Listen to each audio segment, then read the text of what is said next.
एक गांव में रामलाल रहता था। रामलाल बहुत ही खड़ूस था और हमेशा गरीबों की जमीन हड़प लेता था। उसी गांव में चंदन नाम का एक किसान रहता था। उसने भी अपनी जमीन रामलाल के यहाँ गिरवी रखी थी और इसी वजह से वो रामलाल के खेतों में काम करता था, जिससे उसका कर्जा पट जाए और वो अपनी जमीन वापस ले ले। अरे चंदन, जल्दी जल्दी हल चला। क्या तुझे अपना कर्जा नहीं पाटना है? हाँ हाँ मालिक, चला रहा हूँ। मैं भी यही चाहता हूँ कि जल्दी से जल्दी मेरी जमीन वापस मिल जाए। हाँ हाँ, तू सही कह रहा है। मैं भी यही चाहता हूँ, क्योंकि मैं कभी भी किसी गरीब का हक नहीं मारता हूँ। हाँ हाँ मालिक, आप तो हमारे लिए देवता समान हैं। आपने मेरी मदद की है, यही बहुत बड़ी बात है। इसके बाद रामलाल वहाँ से चला गया और चंदन खेतों में काम करने लगा। चंदन को काम करते करते पूरे 2 वर्ष हो गए, पर अभी तक रामलाल ने उसकी जमीन वापस नहीं की। इस वजह से वो भी काफी परेशान था। वो काम करके घर पर आया तो उसकी पत्नी सीमा ने उससे कहा, अजी सुनते हैं, अब तो पूरे 2 वर्ष होने के लिए आ गए हैं। क्या अभी तक आपने रुपए नहीं पटा पाए? आपने तो मात्र 20,000 रुपए लिए थे और हमारी जमीन तो पूरे 2 लाख की है। तो ये रामलाल सेठ हमें जमीन वापस क्यों नहीं कर रहा है? अरे भाग्यवान, तुम धैर्य रखो, सब कुछ ठीक हो जाएगा। मैं इस बारे में सेठ से बात करता हूँ।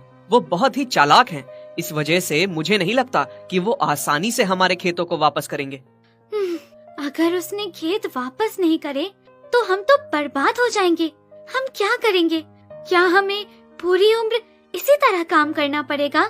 अरे तुम परेशान क्यों हो रही हो? मैं कुछ न कुछ उपाय करके अपनी जमीन वापस ले ही लूंगा। अगले दिन चंदन सेठ रामलाल के पास गया और उससे कहा, सेठ जी, अब तो पूरे 2 वर्ष हो गए हैं। अब तो मेरा कर्जा पट गया होगा। अरे चंदन, अभी कहाँ पट गया तुम्हारा कर्जा? अभी तो तुम्हें इस बार भी काम करना पड़ेगा, तब जाकर पटेगा। क्या मालिक, ये आप क्या कह रहे हैं? 2 वर्ष मैंने काम किया है। मैंने आपसे सिर्फ 20,000 रुपए ही तो लिए थे। हाँ हाँ, मुझे पता है। मुझे ज्यादा बताने की जरूरत नहीं। मैं जितना कह रहा हूँ उतना ही करो। यदि जमीन वापस चाहिए तो काम तो करना ही पड़ेगा, वरना जाओ अपने घर। ये सुनकर चंदन समझ गया कि अब तो सेठ उसके साथ बेईमानी कर रहा है और उसने एक योजना लगाई। और अगले दिन जब चंदन खेत में काम कर रहा था तो उसने एक चमकीला पत्थर उठाया और सीधा अपने घर पर आ गया। जब ये बात रामलाल को पता चली तो उसने चंदन को बुलाकर कहा, क्या रे चंदन, तुझे मेरे खेत में से एक पत्थर मिला है और तूने ये बात मुझे बताई भी नहीं। ये तो अच्छा हुआ कि मेरे आदमियों ने मुझे ये बात बता दी। चल ला, मुझे वो पत्थर दे दे। नहीं नहीं मालिक, मुझे कोई पत्थर नहीं मिला है।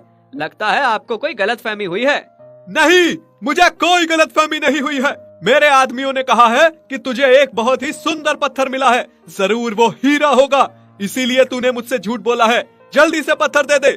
अरे नहीं नहीं मालिक, वो पत्थर हीरा नहीं है, वो तो जादुई पत्थर है और वो मैं आपको नहीं दूंगा क्योंकि वो मुझे मिला है। क्या? तू मुझे नहीं देगा? क्यों? वो मेरे खेत में निकला है, इसीलिए उस पर मेरा हक है। नहीं, उसे मैंने निकाला है, इसलिए उस पर मेरा हक है। अगर आप मुझसे जबरदस्ती उसे छीनोगे तो मैं पंचायत में जाऊंगा। ये सुनकर सेठ रामलाल काफी परेशान हुआ, क्योंकि उसे पता था अगर ये पंचायत में गया तो पत्थर उसी को मिल जाएगा। और उसने चंदन से कहा, अच्छा चंदन, तू तो अपना ही आदमी है, पंचायत में जाने की क्या बात करता है? तू मुझे वो जादुई पत्थर दे दे, उसके बदले में तुझे तेरी जमीन वापस कर देता हूँ। मुझे आपकी बातों का कोई भरोसा नहीं है। मुझे क्या पता कि आपने जादुई पत्थर लेकर जमीन वापस ना करी तो। अरे नहीं नहीं, मेरी बात पर भरोसा कर। अच्छा तू ऐसा कर, पहले अपने खेत के पेपर ले ले, इसके बाद मुझे वो जादुई पत्थर दे देना, ठीक है? ठीक है, ये हुई ना बात। मैं अभी अपने घर जाकर जादुई पत्थर लेकर आता हूँ, तब तक आप कागज तैयार रखें। और ये कहकर चंदन अपने घर गया और कुछ देर बाद वो चमकता हुआ पत्थर लाया। उसे देखकर सेठ ने चंदन को खेत के कागज वापस कर दिए और फिर चंदन ने रामलाल को वो पत्थर दे दिया और वो घर पर आ गया। मुझे जादुई पत्थर मिल गया, अब तो मैं माला माल हो जाऊंगा।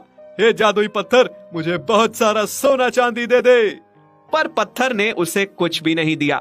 इस पर सेठ ने फिर से कहा, हे जादुई पत्थर, मुझे बहुत सारा माल दे। जादुई पत्थर दे दे, जल्दी दे, मैं माला माल होना चाहता हूँ, जल्दी दे। पर फिर भी उस पत्थर ने कुछ नहीं किया। इस पर सेठ बहुत ज्यादा गुस्सा हो गया और उसने उस पत्थर को फेंक दिया, जिससे उसके 2 टुकड़े हो गए। इस पर रामलाल चंदन के घर पर गया। तूने मुझे बेवकूफ बनाया। उस जादुई पत्थर ने तो मुझे कुछ भी नहीं दिया। मुझे पता था कि वो आपको कुछ नहीं देगा, क्योंकि वो पत्थर मामूली था। इसीलिए मैंने उस पर सोने का पानी चढ़ा दिया, जिससे वो जादुई लगे। क्योंकि मुझे अपने पेपर वापस चाहिए थे। आप मुझे धोखा दे रहे थे, और अगर आपने मेरे साथ कुछ भी किया तो मैं पंचायत में चला जाऊंगा। तू मुझे धमकी दे रहा है? तुझे पता नहीं है कि मैं सेठ रामलाल हूँ। मैं कुछ भी कर सकता हूँ। हाँ हाँ, मुझे पता है, पर आपको नहीं पता। यदि मैं पंचायत में चला गया तो आपका क्या होगा? ये सुनकर रामलाल बहुत ज्यादा डर गया, क्योंकि उसे पता था कि उसने चंदन के साथ बेईमानी की है, और इसी वजह से वो चुपचाप लौट गया। और चंदन बहुत खुश हुआ कि उसके खेत उसे वापस